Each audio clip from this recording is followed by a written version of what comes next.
你现在去看你现在看未来会创作出一个汉神三馆，这个风光无两的百货公司，里面有溜冰场，里面有那个水族馆什么都有，6000个工作机会表定啊，他们自己推估啦。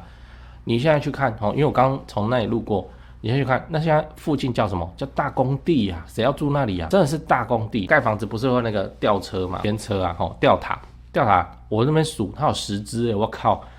就这样。现在房地产冷风一吹，请问要不要去看？废话，这个跟房地产什么关系？对啊，就赶快去附近看一看啊！我不是会推荐那个美术之星，他们有那附近的房子，你就要去看了，无关房地产冷或热这种东西，难道你要等汉神三馆已经超级之热闹，然后各种明星来办签唱会，什么有的没的，然后附近已经贵一大截，你才要去？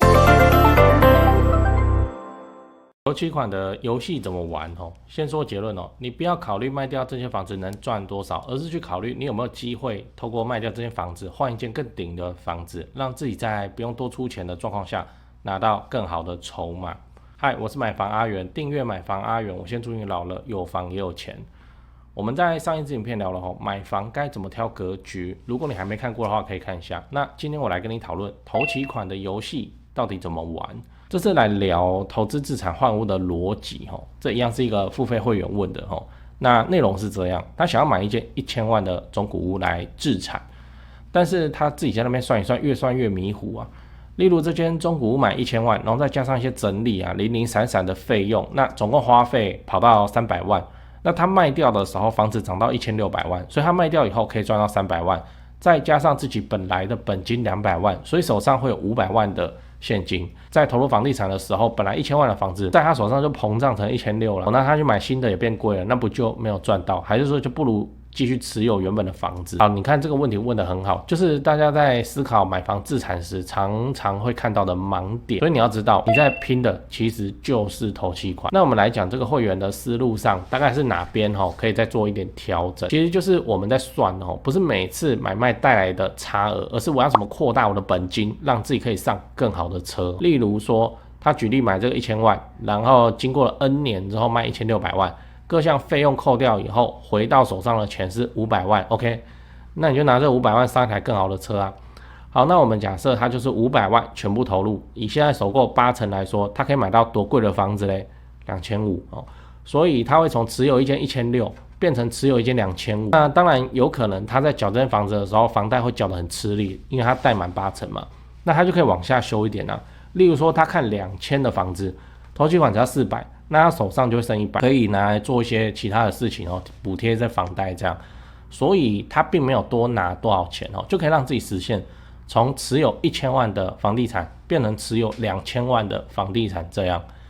最后你要知道为什么要持有更贵的房子我知道接下来就有人要问了，那干嘛搞那么麻烦？你就继续报1000万的房子那之后这个10年20年，然后等它涨到2000万，这样 CP 值不是更高？有道理，因为房地产交易的那个磨损很高啊，费用很贵啊，所以你的确是可以继续抱着，但这就要回到我们今天一直讲的钱的使用效率。你今天继续抱这间房子要让它从1000万升到1500万这件事情可能是容易的，你就放着就好就是附近的预售开案，然后你有碰到补涨就起来了。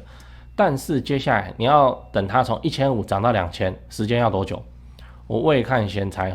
大概10年以上的周期那此时你继续蹲这个1500万的房子要蹲到它变2000万，这事情不是不行，它就变得不香了这是机会成本的问题。更合理的做法是，那你就把钱拿去报其他地区的2000万房子，等它喷到2500你会看的话，你就会挑嘛，挑那种在喷之前的嘛那这样你的金钱使用的效率就会很高那当然会有例外，就是你买的房子它怎样，它地点超级之好，它未来10年20年都可以不断的在那边喷成像台北市大安区这样。有没有这种地方？有。你要讲的话就是高雄楠梓啊然后高雄的农16美术馆新湾区这样。台积电入驻那厂房会一直盖，上下游会一直来，这个真的会继续往上走。这不是什么我在那边讲干话我在那边预测未来，这不用预测，这是考古题从竹科从中科从南科都可以给大家看，对不对？那现在又多了一个高雄那高雄的话，这个是考古题如果今天从来没有所谓的台积电厂区对附近房地产造成的影响的历史功课可以抄那我们大家就要来赌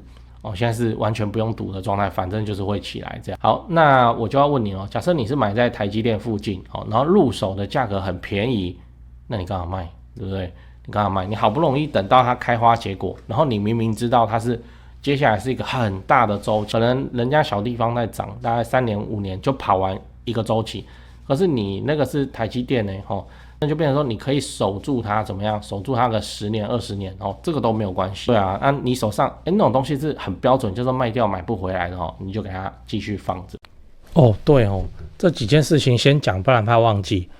就现在不是房地产吹冷风嘛，这已经是事实了。那我自己的观察是这样跟你分享一下。先说台北台北市、新北市。那台北目前依然持续在成交那成交的行情没有特别的高，也没有特别的低，就行情这样。只是说现在的买方分布已经变成说 50% 是自住换屋那 50% 是财富传承，投资客几乎都离开台北了。那我想这个也不赖嘛，就没有投资客在那边恶性炒作那前面讲到那个 50% 自住换屋，自住换屋很重要的考量就是小朋友的学区所以蛋黄依然非常坚挺那 50% 的财富传承那财富传承讲的就是就天龙人嘛有钱的天龙人，那通常都是怎样？长辈就是看生几个小孩，然后每个小孩一人帮他们买一间这样要给小孩的这种属性，所以他那个也没有要投资，也没有要炒作啦，就是保值就好财富传承那你有钱，你要放在全台湾最顶尖的房地产市场来自住换屋或是财富传承都可以只是说现在成交在4500万以上已经是目前的常态我居然还有观众去买超过1亿的大安区房子，然后他们说我台北前辈的团队服务是非常的顶级他们的家族很满意这样对，所以你要看那些财富传承用的房子或者好学区的房子你就加我前辈的 LINE 小老鼠拜台北，小老鼠买台北这样加了，你就看到他的大头贴那个是助理在顾的那他们会不定期的 po 这些房子给你参考。 OK 那讲完台北，讲高雄高雄的情况是也一样，市场降温那之前的乱买乱出价族群就不见了，我认为这样很好，因为这样子我们就可以专心瞄准重大建设，就比较不会有那外行乱出高价的乱，你知道。那自从我拍了会员影片我会员影片不是都会拍重大建设吗？那陆陆续续我拍了高雄的重大建设有楠梓台积电到凹子底3大开发案，富邦凹子底 BOT 案，到71期4地重划，新高雄火车站，到亚洲新湾区你们观众很奇怪我拍一个重大建设，你们就跟着买一个重大建设附近。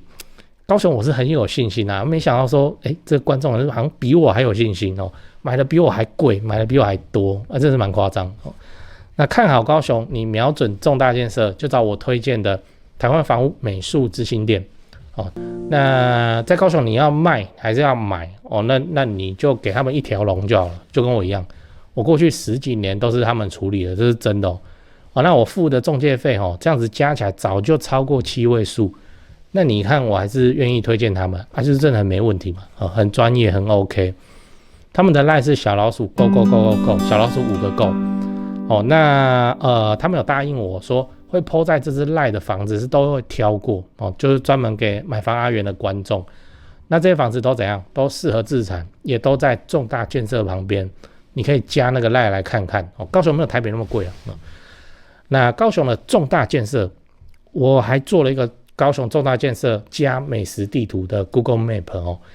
Map 地图反正你点开那个地图就是我做的那个重大建设地图跟很多那个 YouTuber 不是来拍来吃高雄，对不对？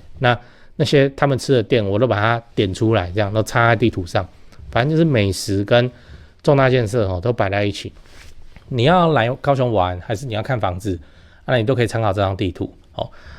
这个我也花100多时间做的那我自己也用得很开心因为我就是平常没事我都看那些 YouTuber 吃吃喝喝我去吃这样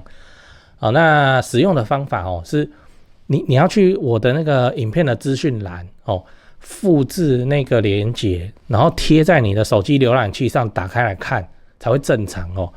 你直接点那个连结它会内建打开你的 Google Map 这个 App， 那不对，那打开来很多问题啊，但我也不知道为什么，所以你就是用浏览器开，就复制那个地图连结，再贴到浏览器去打开，这样才会正常好啦，以上台北的 LINE 高雄的 LINE 重大建设跟美食地图你都有了，那就祝你自产顺利，来高雄玩得开心，赞赞。讲八卦，我们今天讲这个头期款的游戏，其实也是一般平民老百姓小资族要翻身的重要剧本先说结论，政府也支持你这样子做这样做是合法的。那这个核心策略是什么？核心策略是第一点先取得一间房子，利用房地产的增值潜力慢慢增值。第二点，小换大旧换新，你一间嘛所以你可以用什么自住重购退税这些有的没的第三点一路换到接近豪宅线就要停止了这个就是目前政策框架下的最佳解。但注意我指的是目前的政策环境。随着第7波信用管制的到来然后第8波还没有掉下来之后有没的，未来的政策环境是一定会改变。我讲的只是现在的版本答案而已，这要讲不完了。总之，你可以不相信房价持续会涨，你可以不相信政府提出的政策，但你一定会相信日后的通货膨胀还会继续下去。通膨是现代金融体制的癌症，房子恰恰有跟随着通膨起舞的作用房子恰恰又具备了居住这样的人权元素，所以房子它是独特的。房子政府保你股票政府就你违约交割拎刀逮鸡我要表达的是，身为一个市井小民你就是想尽办法在蛋黄区里面拥有一个房地产就对了，小套房也没关系。大安捷运站旁边的小套房有什么问题吗？对那是台北市蛋黄中的蛋黄对吧？并且可以的话尽量做到越多越好，这个是老年生活的保障。这我其他影片讲过，我才会一直呼吁说，能上车就赶快上车。你手上有房子在跟随着通膨起舞这件事情对你的未来晚年来说一定是好事情赚多赚少再研究，至少你保底是怎样，你不会被通膨甩出去甩下车。虽然效果是10年后你回头看自己的自住房增值超多的但其实这都很正常，都非常的正常。你问你阿公那个年轻的时候的房子跟现在的房价，你家房子随通膨起舞，我们一定要取得这个效果。没办法，我们没什么本事我们就只会上班我们不会开公司做生意做大老板。如果是一个大老板，我就会说不应该去做房地产，因为他的生钱的效率在做生意这件事情上比较猛那你来做房地产干嘛？问题就是小资就没办法，小资族就是要想办法去让你的资产跟随着通膨起舞，这样子才比较合理，才对晚年会有保障。我先打个岔信用管制它不是法规央行的出招随时可以撤，真的随时可以撤。可是内政部的不行内政部的就真的会变成法规这东西，所以现在都叫央行出手嘛，然后那个杨金龙总裁杨先生这样都黑锅都给他背就对了，他不要用那个内政部这个后面的代价很大，就做下去是政策就不能改。你看那个豪宅税，以前在讲豪宅税，然后之后就变豪宅线那个是内政部的那不是中央银行的好，那中央银行的信用管制可以说撤就撤那对施政者来讲，它很弹性很方便好，我们扯回来现在政策上没有办法毛起来去买一堆高贷款成数的房子来囤比方说你的1、2、3、4、5、6、7、8间通通都贷款8成这件代志已经不 OK 但换房子又不违法，市场现在政策框架下合理的动向就是怎样，你换到豪宅线那你就要停了日后等豪宅线往上调升，会直接冲出一段涨幅目前的最佳解版本答案就是这个那当然下次版本更新之后又会有新的玩法，我们打电动打手游不是都这样，那现在的版本答案就是这样你就是换到豪宅线停。那目前房地产也迎来冷风，那我的看法是冷风就冷风，我们重大建设又不会因为房地产冷风就不盖了，你就买在重大建设旁边慢慢的去帮人家把不愿意等的重大建设落成完就好了。那请问这段时间你在房地产要做什么我说的是你已经买的人你正在等跟你还没有买你想要观望一阵子的人房地产吹冷风的时间你要做什么？专注本业不然嘞你就认真工作上班。那你上班没有什么额外发展的机会，比方说公务员不能兼差什么有没的，那你去开发含金量高的个人副业啊，不然呢，你努力的为自己的人生去累积更多的子弹，日后有机会来临的时候才会有你的份。我这个年纪讲这个好像那个长辈会讲的话好像有点奇怪，但我自己的体会真的就是这样。我们在房地产市场现在冷风一吹，那个好东西真的是纷纷冒出来，可是我没钱，这个就是我的纠结。像我拍这个频道也是我的兴趣爱好而已，我还是在本业上努力啊，不然我哪来的子弹继续去买房子？所以你不用慌，房地产吹冷风会怎样？不会怎样，你就是专注本业，然后能上车依然去给它上车，等市场变暖，等壮大件落成，这样子就好了。你还没上车，那跌不跌涨不涨，反正也不是现在。你已经上车，跌不跌涨不涨也不是你能控制的，那你在担心什么？房地产就是这里好，你就去专注本业，用一点点时间，休闲的时间来看房地产的变化就好了，本业还是最重要的，你不要搞错了。房地产投资自产不是你的根啊，你在上班的本业那才是你的根啊，你要照顾好你的根基，才能够有源源不绝的银弹等着进场继续买房子。我自己也是这样啊，这慢慢来是比较快了，不要 FOMO 了。房地产吹冷风，重大建设继续落成。我举个例子，你像现在去那个富邦凹子底那个我付费会员影片不是有拍这个凹子底3大开发案之首超猛，他还做出6000个工作机会。好，他在哪里？他在中山路那是高雄的南北向的干道在北高雄这里，中山路跟大顺路交叉口。你现在去看你现在看，未来会创作出一个汉神3馆，这个风光无两的百货公司，里面有溜冰场，里面有那个水族馆什么都有，6000个工作机会表定啊，他们自己推估啦。你现在去看因为我刚从那里路过，你先去看，那现在附近叫什么？叫大工地啊！谁要住那里啊？真的是大工地，盖房子不是会那个吊车嘛，天车啊，吊塔，我这边数，它有10只，我靠，就这样。现在房地产冷风一吹，请问要不要去看？废话，这个跟房地产什么关系？对啊，就赶快去附近看一看啊！我不是会推荐那个美术之星，他们有那附近房子，你就要去看了，无关房地产冷或热这种东西，难道你要等汉神3馆已经超级之热闹，然后各种明星来办签唱会，什么有的没的，然后附近已经贵一大截，你才要去？所以我会做重大建设流派就很好，房地产就是这里好，尤其是重大建设流派，就是怎样我们贯穿周期我们贯穿周期，房地产冷就冷，我要趁现在赶快弄房地产热，我热更好，我也就买起来放